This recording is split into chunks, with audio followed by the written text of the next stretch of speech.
Less than 1 month ago, the nation lost one of our leading voices for equality. Ruth Bader Ginsburg left very big shoes to fill. Judge Ginsburg loved the law, and she loved this country.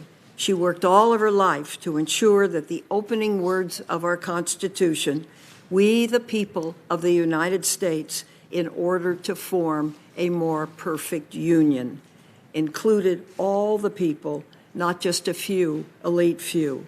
She was a standard bearer for justice.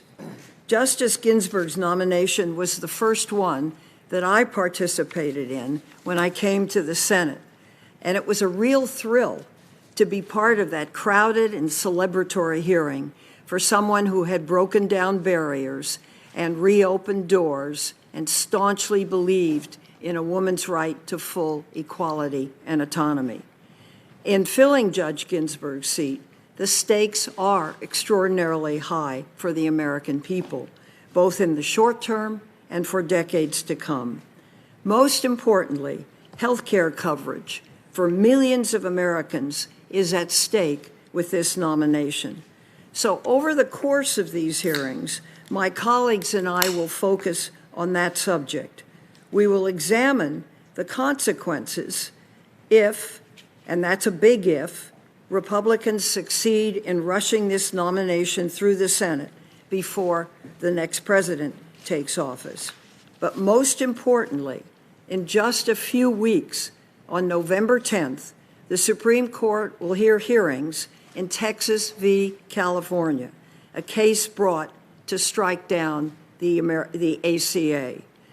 The president has promised to appoint justices who will vote to dismantle that law. As a candidate, he criticized the Supreme Court for upholding the law and said, and I quote, "If I win the presidency, my judicial appointments will do the right thing, unlike Bush's appointee, John Roberts, on Obamacare," end quote. And when he appointed Judge Barrett to fill Justice Ginsburg's seat, the president said that eliminating the Affordable Care Act would be, quote, "a big win for the USA." Judge Barrett, you've been critical of Chief Justice Roberts for his 5-4 opinion upholding the law, stating that Roberts, quote, "pushed the Affordable Care Act beyond its plausible meaning to save the statute," end quote. This well could mean that if Judge Barrett is confirmed, Americans stand to lose the benefits that the ACA provides. So I hope you will clarify that in this hearing. First, more than 130 million Americans with pre-existing conditions like cancer, asthma, or even COVID-19 could be denied coverage or charged more to obtain health insurance. This includes more than 16.8 million Californians with pre-existing conditions. And we are just one state, but I think you should know how we feel. Secondly, some 12 million working Americans are covered through the ACA's Medicaid expansion. If the act is struck down, they lose their health care. Third, more than 2 million Americans under the age of 26 are covered by their parents' health insurance, and they could lose that coverage. Fourth, insurers could charge higher premiums for women simply because of their gender.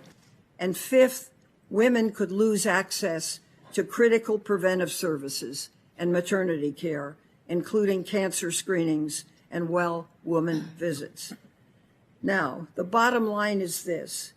There have been 70 attempts to repeal the ACA, but clearly the effort to dismantle the law continues, and they are asking the Supreme Court to strike down the Affordable Care Act. This, I believe, will cause tremendous harm.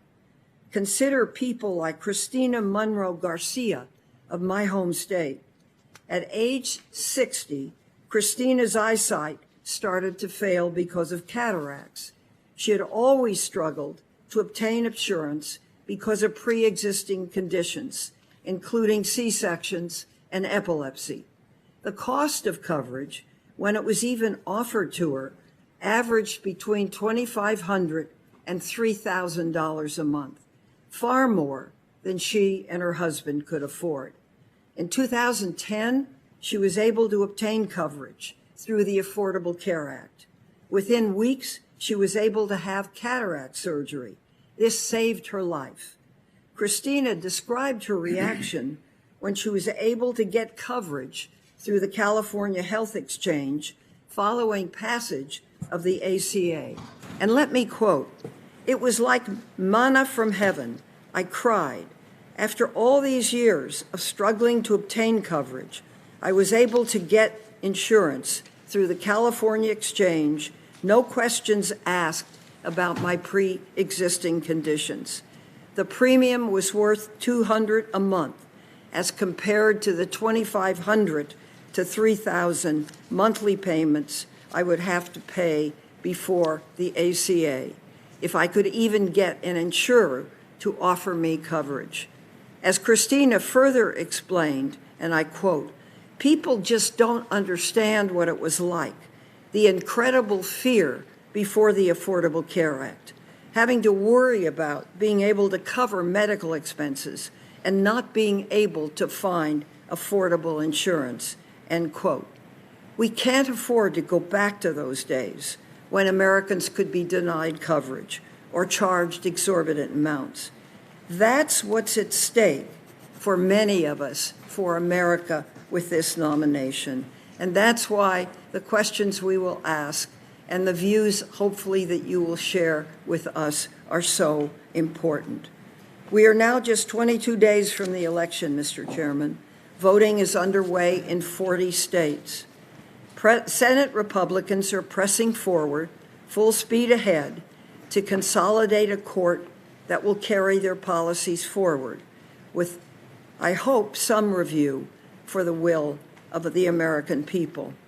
President Trump said last week that he had, quote, "instructed my representatives to stop negotiation over a COVID-19 relief package until after the election," end quote, and to, quote, "focus full-time on confirming Judge Barrett to the Supreme Court." When Justice Scalia died in February of 2016, Senate Republicans refused to consider a replacement for his seat until after the election. At the time, Senator McConnell said, "The American people should have a voice in the selection of their next Supreme Court justice." When asked in October 2018 if Republicans intended to honor their own rule if an opening were to come up in 2020, Chairman Graham promised, quote, "If an opening comes in the last year of President Trump's term and the primary process has started, we'll wait till after the next election." Republicans should honor this word for their promise and let the American people be heard. Simply put, I believe we should not be moving forward on this nomination, not until the election has ended and the next president has taken office. Thank you, Mr. Chairman.